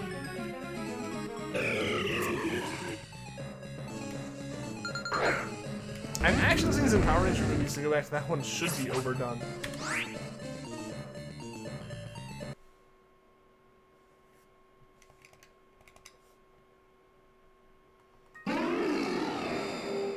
Sweet, sweet reptile killer babies. The dinosaurs did nothing wrong.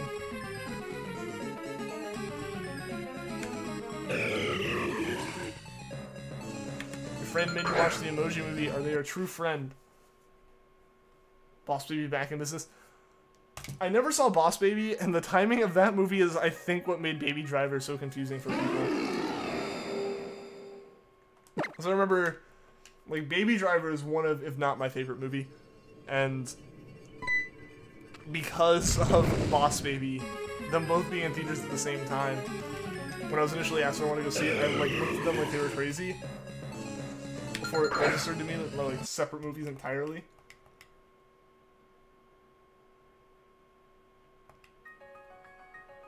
They were just hungry. I mean, yeah, it's just instinct, right? What if someone would give you $1 million to do the Emoji Movie 5 times in a row? Like, one sitting in a row? Or, like, that's the only thing I watch for 5 times in a row? Because, I mean, who am I kidding? Obviously, it's $1 million. But, for, like, a maximum of, what, like 15 hours? Like, being very generous on the runtime of that movie. Like, it wouldn't be the worst thing ever.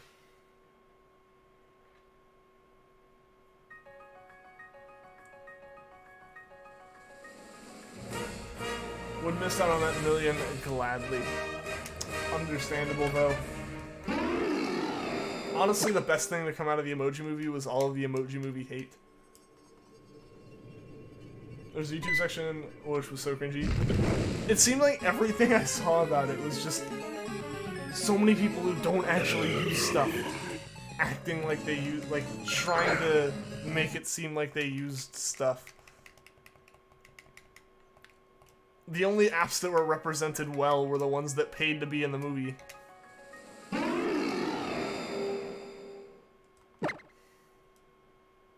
My friends saw that. I didn't watch the trailer because I wasn't really interested and already knew it was going to be kind of from what you guys have said.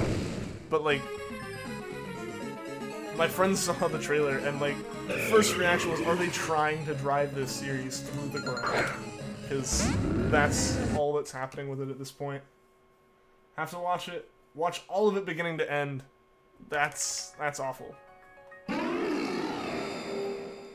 That is absolutely awful.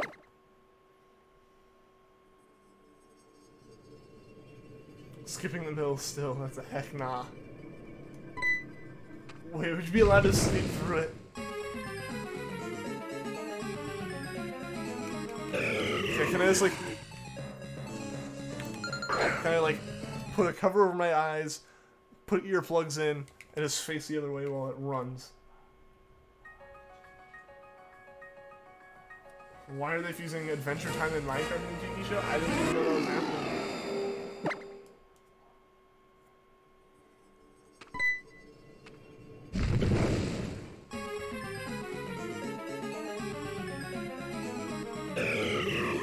You can't.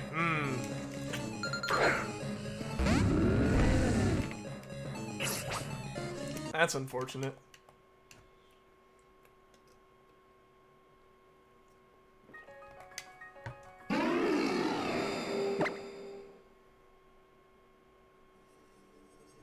How would that work, though? Would there be a spinny chair in the room so you can make yourself sick and get a pity million? You gotta find the way out of this. Because you want the million. But you don't want the lifelong trauma. What's up, Z-Sand? Welcome to the stream. How are you doing today?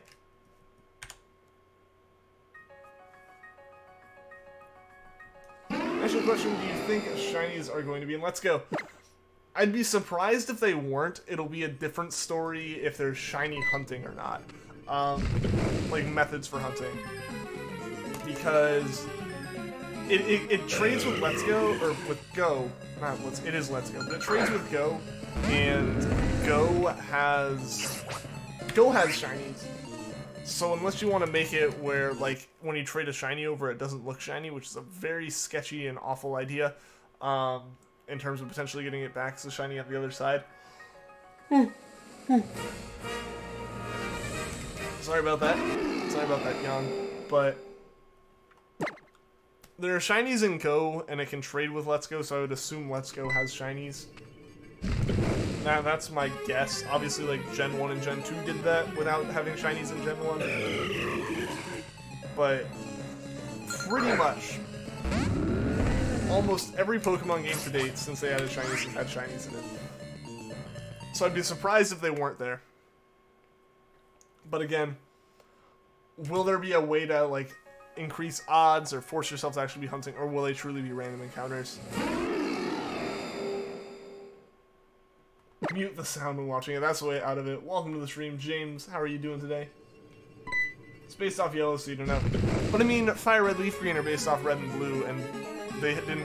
And like Fire Red, Leaf Green have shinies, or at least hopefully it does.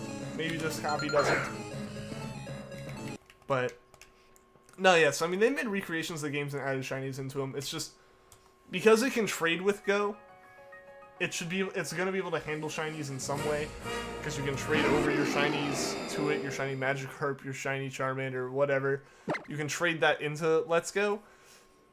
So I would assume that shinies are there. Shinies are in Pokemon Quest even, but will you be able to hunt for them in, like, will you be able to properly hunt for them, not just like randomly encounter them in 1 in 4,000 tries?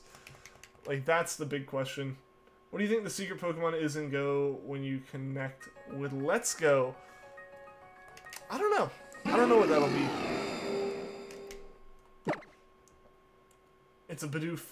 Cerebi confirmed. Perfect. Does it ever get annoying listening to the same music and cry over and over again while hunting? It can a little bit, I'll admit, but with a hunt like Regice, I have to. There's no way around it. If I didn't have the cry, if I didn't have the audio and I wasn't paying attention to it, I could easily miss it because of how close and how similar it is to its normal form. I need that sparkle sound. But there will be streams where, when it's not something as critical as this, I'll switch the audio over to the other hunt.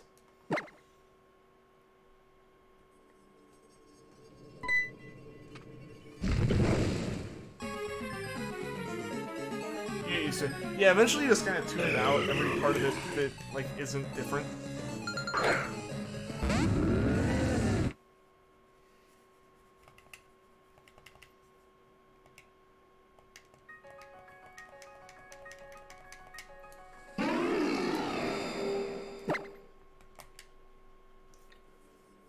Magikarp's actually good when it evolves. I mean, that was kind of the point of Magikarp, was like, you have this Pokemon that you're really just rewarded for treating well. Like, That's what it ends up being.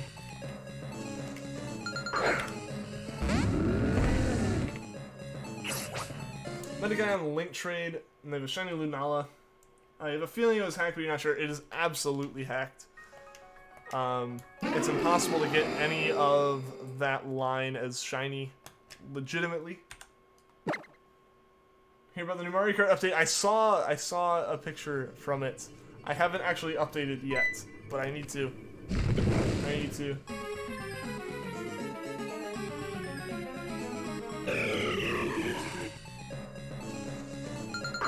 Min absolutely wall Gyarados. I mean, at least for its introduction, it was like goes from a Pokemon that literally just splashes to like pretty powerful.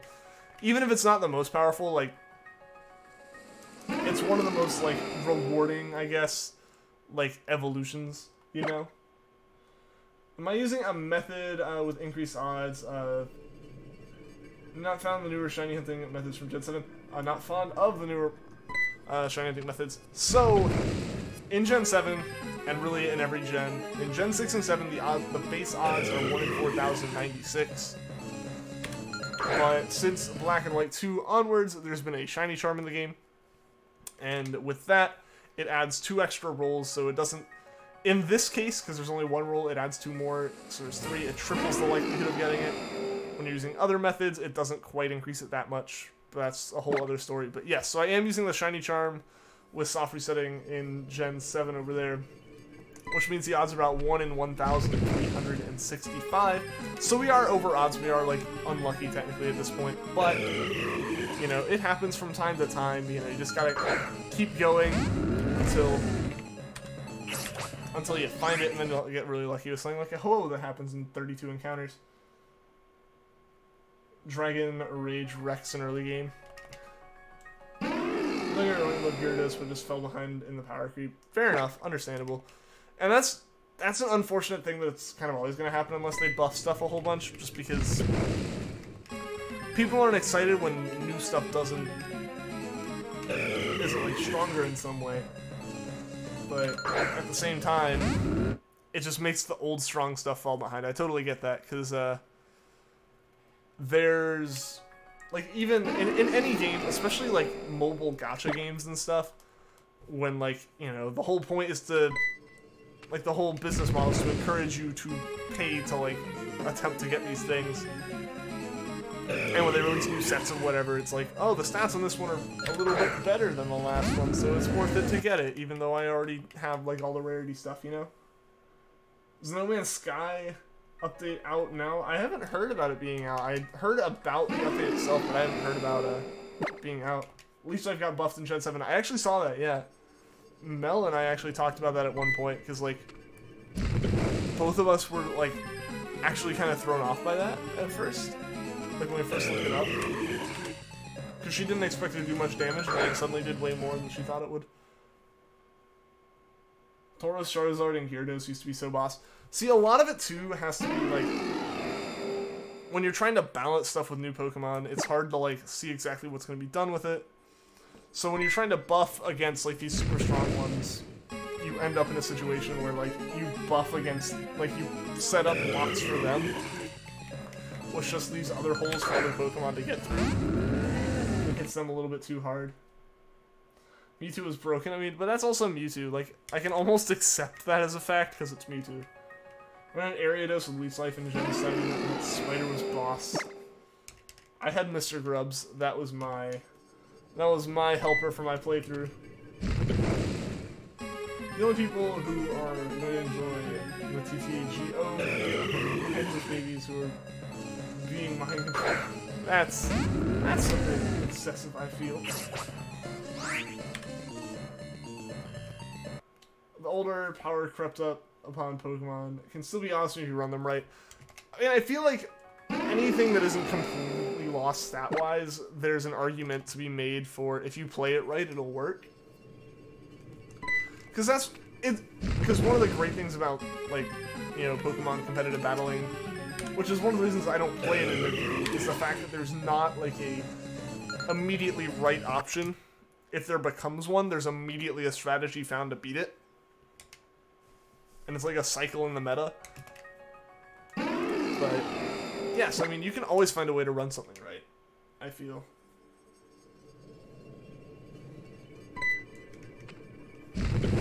The clutch master of this rose. Oh, man. I don't know why I feel like I need to stretch.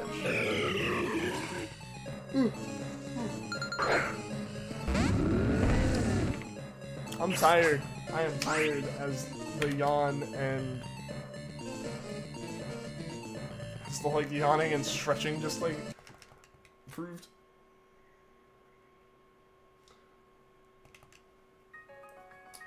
Aren't some VCGO champion attackers? I don't actually know about anything like that. Favorite grass type starter aside from Rowlet because it's overrated. Rowlet's not overrated. Rowlet is the best. The best. The best Pokemon ever. I was a fan of Rowlet before the hype. Nah, but favorite grass type after Rowlet would probably be Treecko.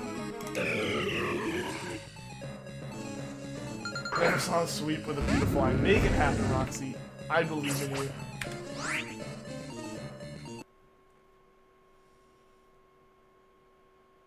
Litten's overrated. I like Litten's shiny, but I always end up straying away from fire type starters just because like I'm not as big of a fan of it, the design choice or the design style.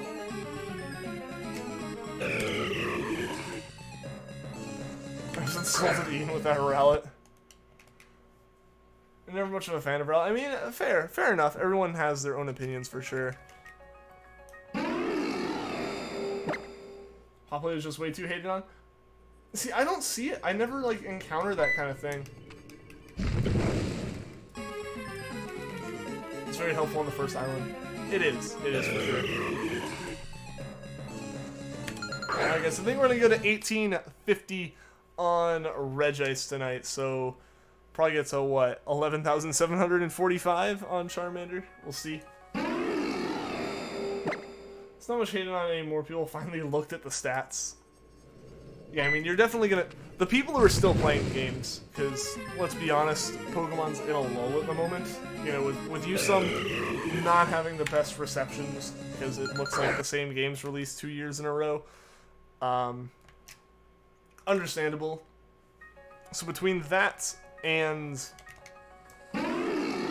So mix that together with, like people wanting it to have come out on the Switch, all that kind of stuff. Like Pokemon's in a lull right now, so you really only have people who would care about the stats and care about the more in-depth stuff aside from like aesthetics still playing.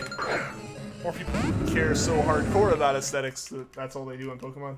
What's up, Luigi Lewis? Welcome to the stream. How are you doing today, man?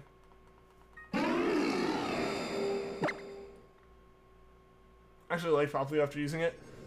My only gripe I have ever had with the Poipole line is the inconsistency of the Shinies, and that is it. Like, that is probably the most minor issue that someone can have with them. But like, it's not a bad line. Primarina looks pretty great. It growing after a while. Yeah, I could definitely agree with that one. Rowlet was always adorable. Of course it was always adorable. Like, I knew as soon as I saw the starters that I was choosing Rowlet. Think you're having a shiny drought? I feel that, Luigi. I feel that.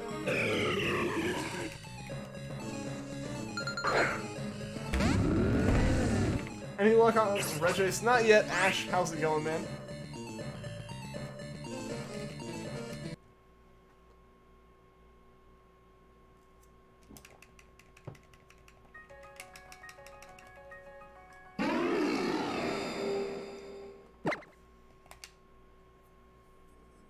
Chose Poipole in Ultimate. I mean, I chose Rowlet in every serious playthrough I've had. Fiance was gonna pick Litten until you look at the final evolution. I think everyone who was leaning towards Litten was in that same boat. Like, anyone who was paying attention to all this stuff coming out beforehand was like, don't let it stand up. Don't let it stand up. And then it stood up, and everyone was like, dang it.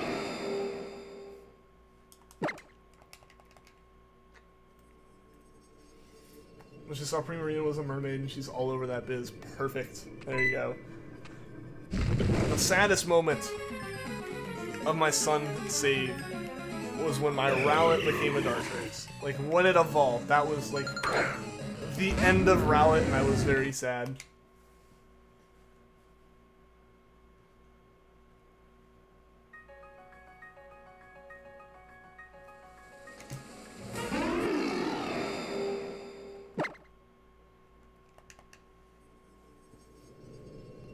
Sausage Fingers bipedal cap. Why did they have to do that? I don't know. I don't know. It fits the same kind of pattern that we've always seen with fire starters, I feel. Alright guys, this is the last Charmander of the night right here. Let's see if it will be shiny or not. You like Torracat until it stood up. I think, like I said, that's what everyone was like, don't let it stand up. Don't let it stand up. And then it did. Like, when Torracat wasn't, like, necessarily looking like it was going to, people were like, yes. And then it stood up anyways, and they were like, dang it. Dartrix had good hair and looks like a fancy butler. I mean, it definitely isn't a bad Pokemon. The problem is just, like, it's not Rowlet anymore, and I was very upset because of that. Which I think is reasonable.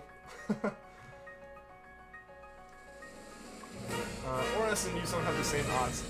Yes. Yes, they do. We didn't get Charmander tonight, guys, so let's get that Bulbasaur set up here. Dartrix was meant to look like an emo kid that was dapper. I can kind of get behind that. The moody, awkward teenager face. Rip. Rip to the Charmander tonight, unfortunately.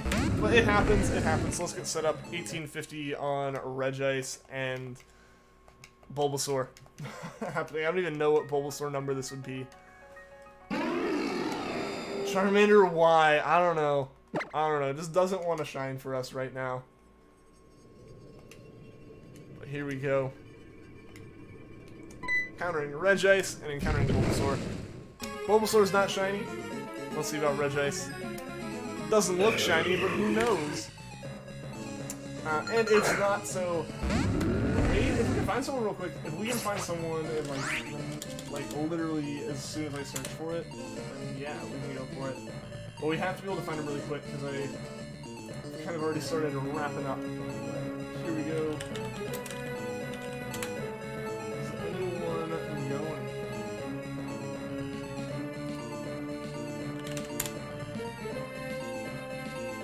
I didn't, like, I see Jubilee streaming, but that's the only link I see right now, unfortunately. Except like a Let's Go live countdown.